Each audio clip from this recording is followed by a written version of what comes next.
The crazy wisdom of the three adepts. Drukpa Kunli, the Tibetan divine madman, 1455 to 1529, once attended Dochopa, the great yearly religious festival at Samye, the oldest Buddhist monastery in Tibet. This festival was frequented by a large number of lamas, professors, spiritual counselors, monks, and literate laymen from all over Tibet. When asked by these staid and stolid pillars of Buddhism what ritual he had come to perform, Drukpa Kunli replied that he would undertake a spontaneous vow reformation, a traditional rite that renews the vows binding the demons subjugated by Padmasambhava, the founder of Tibetan Buddhism. He began in an original but orthodox manner. Indivisible bliss and emptiness, ultimate awareness renews the bond with the Lama and deity. The light breath of the vow violators of the 10 spheres renews the commitment of the protection and guardians. However, Drukpa Kunli was not one to let slip any opportunity to instruct those around him, shaking them out of their complacency and conventional religiosity and confronting them with the reality of their shortcomings. His recitations soon took the form of a humorous caricature of his listeners as he pointed out the ways in which they were bound by desires as surely as Padmasambhava had bound the demons.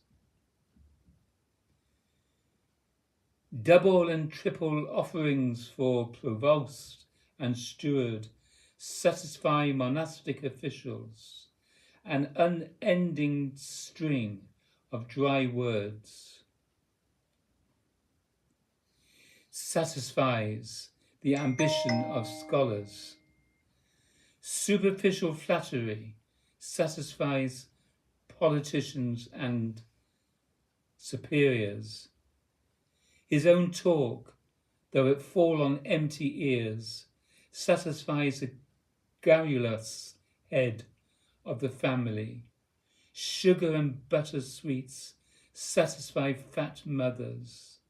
The undiscriminating bachelor satisfies insatiate women. Snot, phlegm, and mucus satisfy makers of spittoons. Such unorthodox and spontaneous behavior was recognized as a valuable means of spiritual instruction by the Tibetans, who appropriately termed it crazy wisdom. Drukpa Kunli was an initiate of the spiritual lineage established by Tilopa, Naropa, Marpa, and Milarepa, all of whom were also crazy wisdom adepts. Such adepts often worked outside the boundaries of conventional spiritual practice. Not content to engage rituals for the sake of future enlightenment, they turned the attention of those around them to the present truth, revealing the limitations and assumptions that obstruct present realization. Such crazy wisdom is little known in the West. Our conventional orientation to life is one that seeks safety, comfort, predictability, and reasonableness. We are creatures addicted to meaning, for whom the search for meaning has become a more or less constant activity. Meaning is the tool by which we seek happiness and defend ourselves against the threatening unknown, enclosing ourselves in a world of safe and repetitive experiences. Therefore, we see meaning as the single most important attribute of any object or event, and we chronically limit our awareness to objects and events to which we can ascribe meaning. All else either goes unnoticed or is brushed aside as nonsense. Yet, as Master Darfree John observes, we are all participants in a vast realm of nonsense, and we are struggling to make sense of it by attaching ourselves to selected or experientially preferred phenomena. But the truth of the matter is that we are terrified by our vulnerable mortality, and the infinite chaos of the world process is not a condition into which we tend to be joyfully and ecstatically surrendered. We are thrown in a swirl of countless possibilities and ever-shifting forms, none of which has any obvious or intrinsic meaning. Even science, that final bastion of logic and rationality, has come to the dead end of order and meaning. In the subatomic realms of quantum physics, even apparent matter is revealed to be a chaos of relationships and possibilities, far too fluid to pin down or understand with Aristotelian or any other logic. Hence, more and more scientists are recognizing the limits of their own discipline. As Sir Arthur Eddington, astronomer and physicist, declared, "Something unknown is doing we don't know what." That is what our theory amounts to. It does not sound a particularly illuminating theory. I have read something like it elsewhere. The slithy or slithy toves, de gyre and gimble in the wabe. The God-realized adept mirrors the chaos of nature to our fear-frozen intellect, standing free of the limitations of body and mind, the addiction to the senses and the need to make sense. He blasts our conceptions, always confronting us with the aspects of life that we would deny. Thus, the adept is an offence to our buttoned-down, middle-class, left-brained conceptions of life. He appears unreasonable, eccentric, even mad, but his is the madness of infinite compassion, as Master Darfree John confesses. The compassionate Mahasiddha does not do for others everything he can do within the bounds of propriety.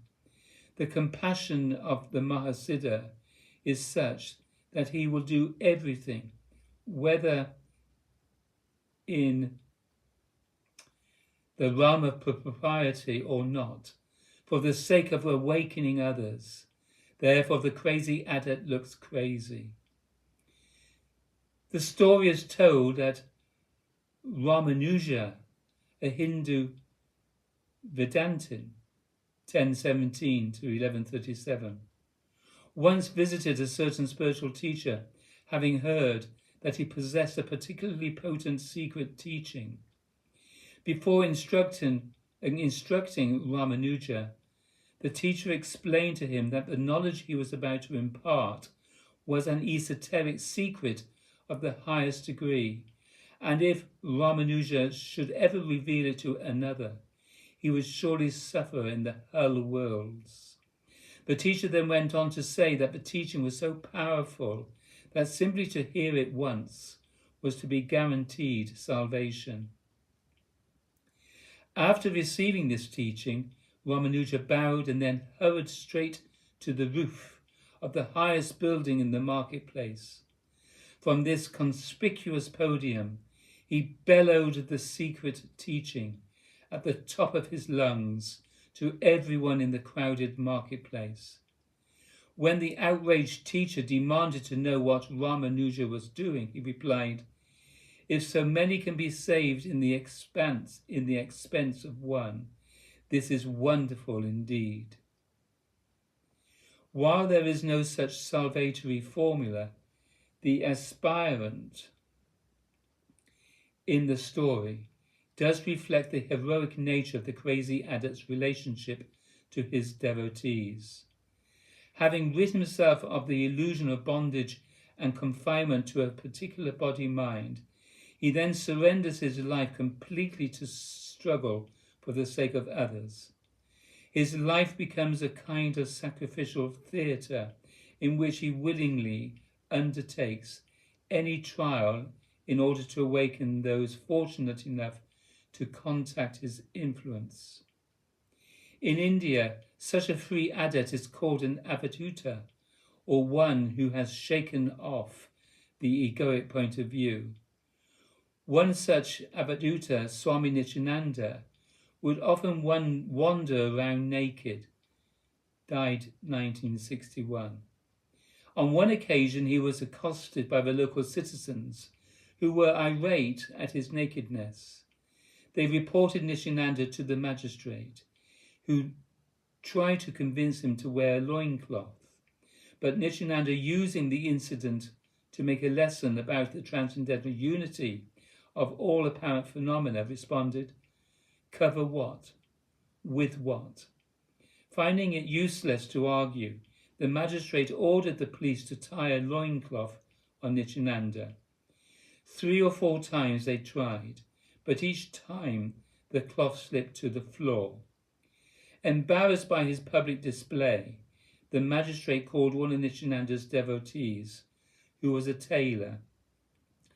The devotee approached Nityananda reverently, imploring him to wear the loincloth for my sake. Only then would the garment stay in place.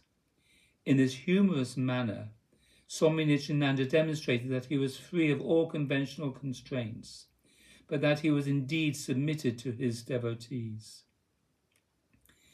The insane compassion of such adepts is termed kyo, K-Y-O, by the Chinese. Startling and irreverent humor is prominent among Zen Buddhist masters.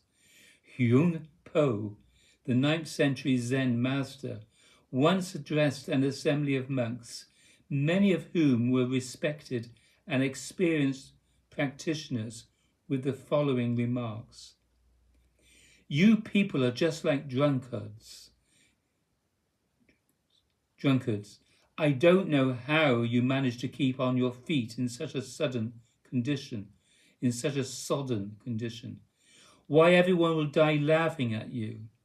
It all seems so easy, so why do we have to live to see a day like this? Can't you understand that in the whole empire of Tang, China, there are no teachers skilled in Zen?" By such comments and by his own example, he attempted to provoke in others the ego-shattering realization that transcends all concepts, meanings, and attainments. The criticism of a God-realized adept is not a conventional effort to urge others to self-improvement, no matter whether their improvement is couched in practical, moral, or spiritual terms. True God realization transcends the one who could be improved. As Master Darfri John once put it, why act like superior beings? Act like free beings. The Rinzai Zen sect, which traces its lineage to Huang Po, is particularly noted for kyo behavior.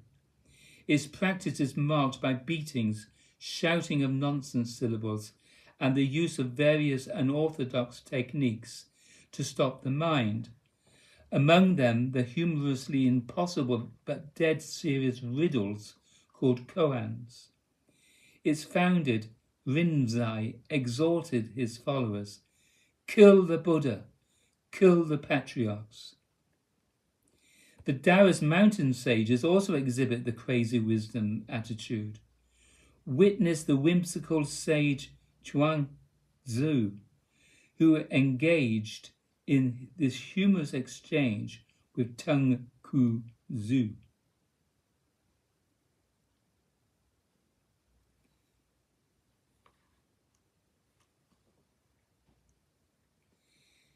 "This thing called the way, where does it exist?"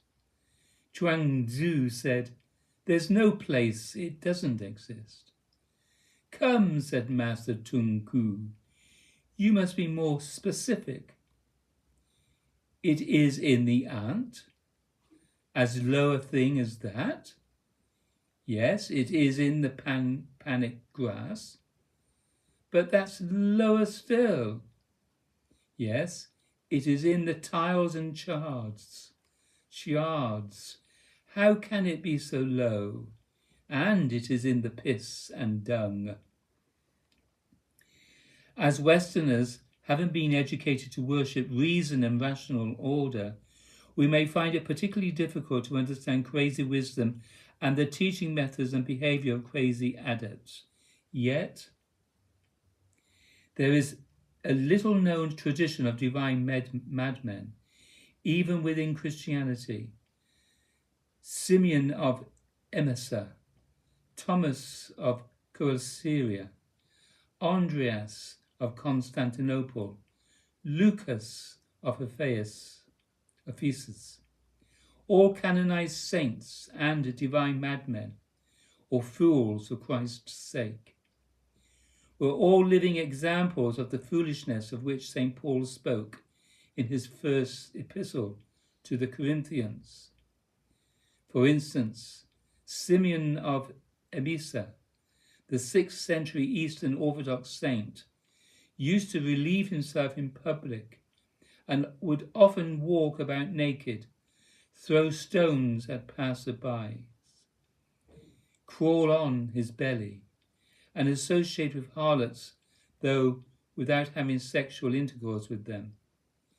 He was once beaten for throwing nuts at people praying in church.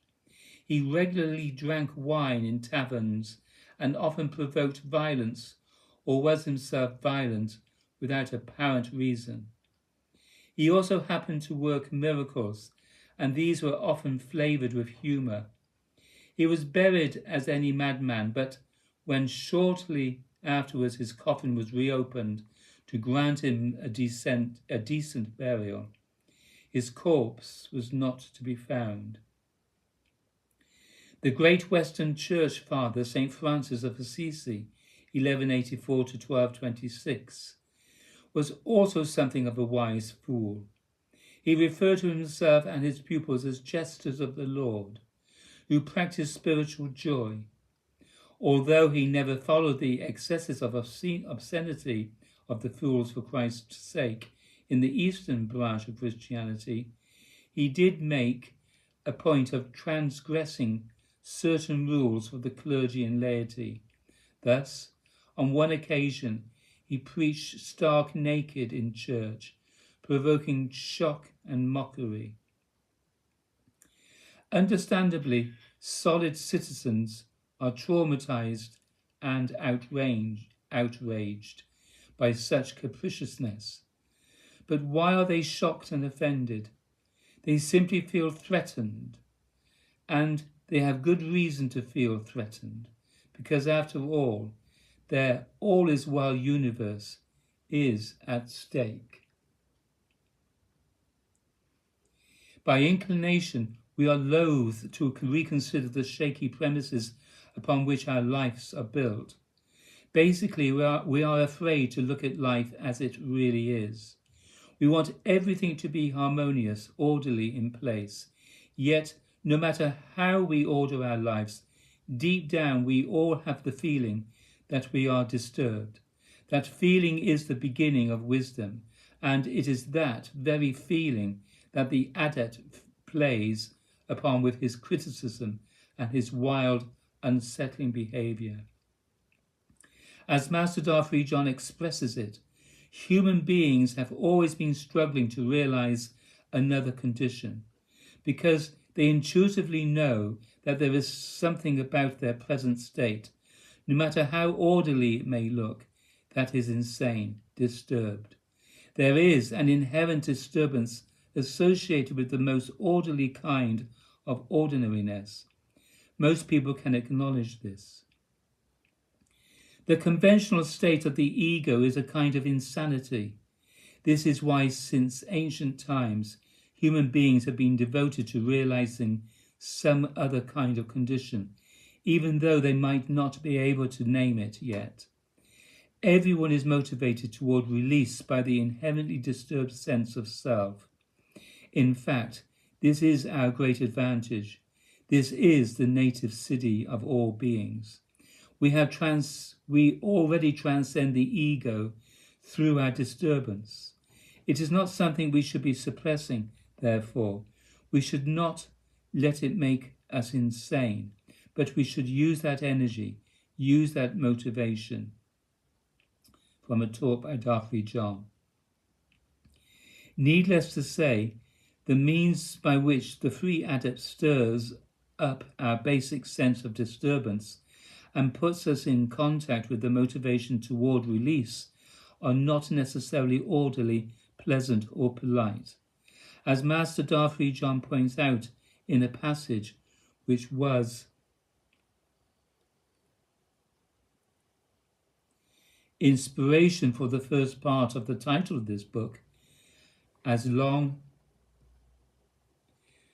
as you want to be a gentleman or a gentlewoman, you can carry on your endless karmic destiny in limitation, but you will never live the life truly. You will piddle around in dimensions like this one, which are nothing but excrement compared to the divine light. But the Lord is wild. The Lord is a vast fire, not a gentleman.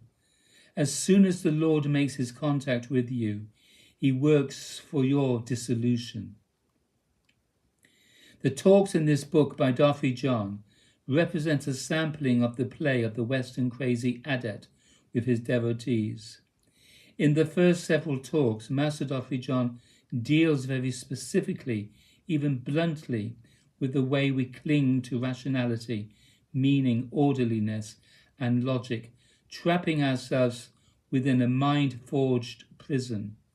He uses every means at his disposal, including coarse and startling language, shouting, direct questioning of basic premises, outrageous humor, and carefully constructed logic to argue, tease, and shock his devotees out of their conventional complacency, their conventional frame of mind. He does this so that his unspoken, ceaseless transmission of the enlightened condition might find an opening past their habitual defenses and into their intuition and life. There is much in this book that is disagreeable, even aggravating to the ego, and rightly so. The ego must be unsettled, dislodged from its pedestal for spiritual life to be possible. The ego is naturally resistant to self-transcendence, which spells the end of egoic existence, the end of a delusive identification with the puny body-mind and its concerns. Recognizing this, the discriminating reader will be able to use these talks as a revealing mirror. If they shock, disquiet, or irritate him, this always points to an area of egoic attachment, defense, or aversion in the reader. To see this represents a real opportunity for a spiritual practitioner to discover the hidden workings of his ego. For those readers who choose to approach this book with a conventional mind, we wish to reiterate that Master Darfrey John's intent is not to shock or offend, but to instruct, and not merely to instruct, but to awaken the reader beyond himself or herself. For, like three adepts before him, Master Darfrey John does not merely talk about truth. He is a living agent of truth. Having utterly transcended the bounds of his own apparent body-mind, he has become a transparent vehicle to the one being that is his identity. He lives as that all identity, the radiant transcendental being, which is the ultimate reality of all beings and things, because there is no ego to diffract or conceal the transcendental radiance. his body-mind is a presence, a transforming force that can be of inconceivable value to the spiritual practitioner who makes himself sensitive to it by way of heartfelt surrender to the divine. As Master Darfree John has explained, his speech and his writing carry mantric force, or the ability to act as a direct agency for spiritual transmission. If we are receptive, if we can go beyond but not bypass the intellectual exercise of comprehending and tussling with Master Darfree John's verbal argument, and allow ourselves to be drawn into the intuitive feeling dimension, these talks offer the possibility of a real participatory relationship with a living adept. The talks in this book represent a specific mode of Master Darfree John's communication, the mode of ecstasy. This does not mean that these talks were given while Master Darfree John was hearing voices, or having visions, or speaking in tongues, or even necessarily residing in any altered state. Here, ecstasy is used in the root sense of the Greek ecstasis, to stand outside oneself, to abide beyond the narrow and false bodily and mental identity of the ordinary individual. In other words, Master Darfree John exists in no state whatsoever, having completely transcended the body-mind, while paradoxically fully incarnating the ultimate reality. He is literally a human agent of the transcendental being. The ecstatic confession of identity with the divine has been the confession of adepts of all times. It was Jesus' affirmation when he said, "He that hath seen me hath seen the Father." It was Krishna's declaration when he said, "I am the origin of all. From me the whole creation proceeds." It was the Indian sage Ashtavakra's ecstatic proclamation, "Oh, marvellous am I! I adore myself, who, though with a body am one, I have neither coming nor going anywhere outside myself, and encompass the universe." The Sufi Al-Hallaj stated his case most simply, "Ana Hach," as H-A-Q-Q, "I am God." When the sixth Karmapa incarnation, the 15th century Thongwa Dondon of Tibet, was still an infant, he was asked his true identity. His reply, "I am the unborn, free of all names, places, and I am the glory of all that lives. I shall lead many to liberation." In the following passage, which explains the second part of the book title, "I Am That One," Master Darfree John describes his paradoxical condition. "Then, mysteriously in the Vedanta temple, I realized who I am. I simply entered into the disposition of the one who is being the body-mind and stopped being Franklin Jones. Others continued to refer to me as Franklin Jones for a while, but I was no longer that person, that self, that I. I was the one who existed as Franklin Jones, the one who lives this body-mind. Now, when I use the word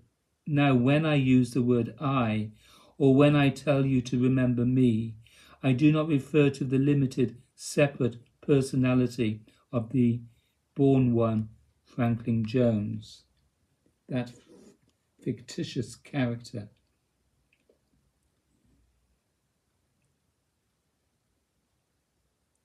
The psychophysical being that sits in front of you. Even though this body-mind is the vehicle of my existence, I am simply the one who is actually living this body, who is actually conscious of this mind and this place, who is the prior one. This condition is tacitly completely obvious to me. It must likewise become so obvious to you. You must inhere in that same one. The one you realize in this way is the same one to whom I refer as myself, and to whom you will ultimately refer to as yourself in ecstatic speech. It is not that you are somehow located deep behind the me of ordinary reference. That secret self-sense that you may feel at times is just the body-mind. But when the body-mind recognizes its true position and yields its independent motive, its self-illusion and self-contraction, then the one in whom the body-mind inheres is revealed. Not only does that being awaken as the body-mind, but then only that one speaks and acts through the body-mind.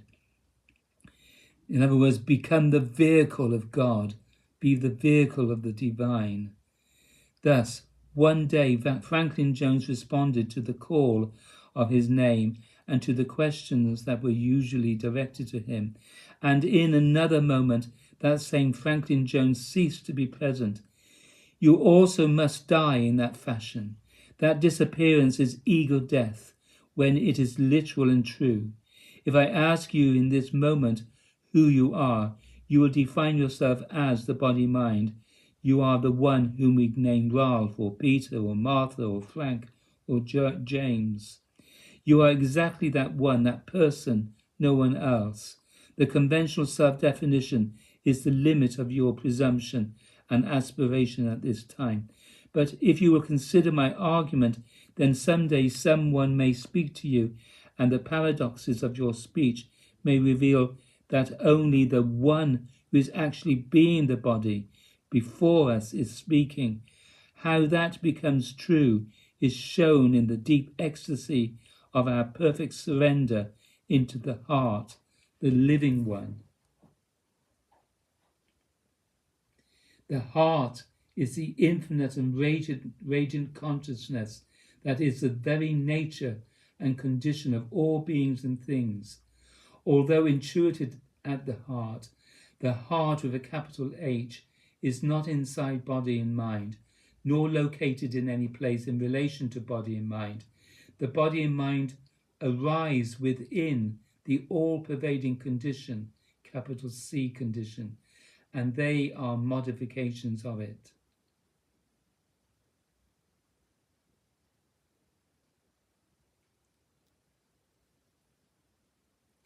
The spiritual transformation of Master Darthley John was spontaneously perfected by grace while he was sitting in meditation in a small temple on the grounds of the Vedanta Society in Hollywood, California, on September the 10th, 1970.